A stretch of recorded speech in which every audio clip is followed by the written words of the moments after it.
वक्फ amendment bill जो कि हाल ही में लोकसभा पार्लियामेंट में पास हुआ। Waqf amendment bill ministry of minority affairs Kiren Rijiju के माध्यम से पार्लियामेंट में पेश किया गया था, जिसके फेवर में 288 288 वोट और अगेंस्ट में 232 232 वोट पड़े थे। उसके बाद president of India Droupadi Murmu के द्वारा इसे असेंटेंट मंजूरी दे दी गई और इसे प्रेसिडेंट के मंजूरी देने के बाद पूरे देश में लागू कर दिया गया। लेकिन ये जो वक्फ अमेंडमेंट बिल है ये इंडियन मुस्लिम के राइट के फेवर में नहीं है। यही वजह है कि इसका केस सुप्रीम कोर्ट में चल रहा है। सुप्रीम कोर्ट ऑफ इंडिया इस वक्फ अमेंडमेंट बिल को फिलहाल के लिए रोक स्टे कर दिया है। इसकी यकीनी रिस्पॉन्सिबिलिटी गवर्नमेंट ऑफ इंडिया ने अपनी तरफ से ली, लेकिन बावजूद इस पर अमल किया जा रहा है। मतलब साफ है कि सुप्रीम कोर्ट ऑफ इंडिया के आदेश को फॉलो नहीं किया जा रहा है। इस बिल के खिलाफ पूरे देश में प्रोटेस्ट हो रहा है। All India Muslim personal law board की तरफ से इसके खिलाफ प्रोटेस्ट हो रहा है। अभी प्रोटेस्ट में कल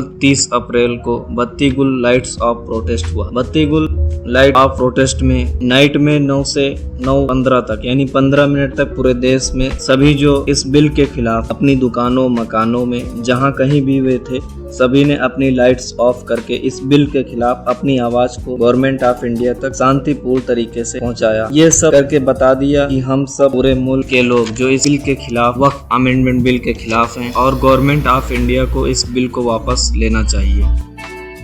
मुस्लिम पर्सनल लॉ बोर्ड ने जो हुकूमत ने वक्फ अमेंडमेंट एक्ट 2025 बनाया है उसके खिलाफ अपनी आवाज़ बुलंद करने के लिए आज पूरे मुल्क के आवाम से अपील की थी कि रात में 9 से 9:15 बजे तक लाइट्स को ऑफ करके अपना साइलेंट प्रोटेस्ट दर्ज कराएं। आपने देखा कि आज शहर लखनऊ में इसके बड़े पैमाने पर आपको असर नज़र आ रहा है और यहाँ पर हर जगह आपको अंधेरा नज़र आ रहा है। उसका मकसद ही यही है कि हम लोग हुकूमत तक अपनी ये आवाज़ पहुँचा सकें कि हर मुसलमान और हर हक पसंद इंसान और हिंदुस्तानी इस वक्फ बिल के अगेंस्ट है, क्योंकि ये वक्फ औकाफ जो है वो हमारे मजहब इस्लाम का एक इंटीग्रेटेड और एसेंशियल पार्ट है। इसमें कोई भी ऐसी तब्दीली और चेंजेस जो कि अपने औकाफ के इंटरेस्ट में ना हो वो काबिल कबूल नहीं है। ऑनरेबल सुप्रीम कोर्ट के सामने ऑलरेडी ये मैटर है और 5 को इसकी अगली सुनवाई होगी।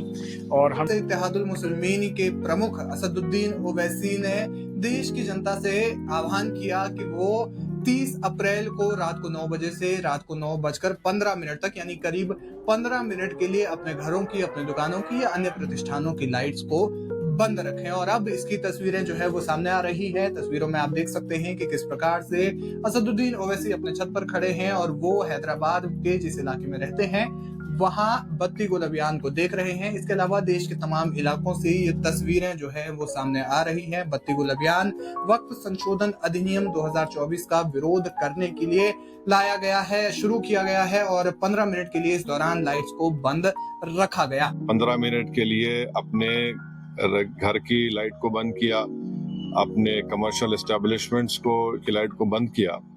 और एक मैसेज हम देना चाह रहे हैं प्रधानमंत्री नरेंद्र मोदी को कि आपने जो कानून बनाया वो अनकॉन्स्टिट्यूशनल है, वो ब्लैक लॉ है, वो वक्फ प्रॉपर्टीज को बचाने के लिए नहीं, वक्फ प्रॉपर्टीज को बर्बाद करने के लिए। और एक ऐसा एक्ट आपने बनाया जो भारत के मुसलमानों की मस्जिदों को, कब्रस्तानों को, वक्फ की प्रॉपर्टीज को उनसे छीनने का एक एक्ट बनाया आपने।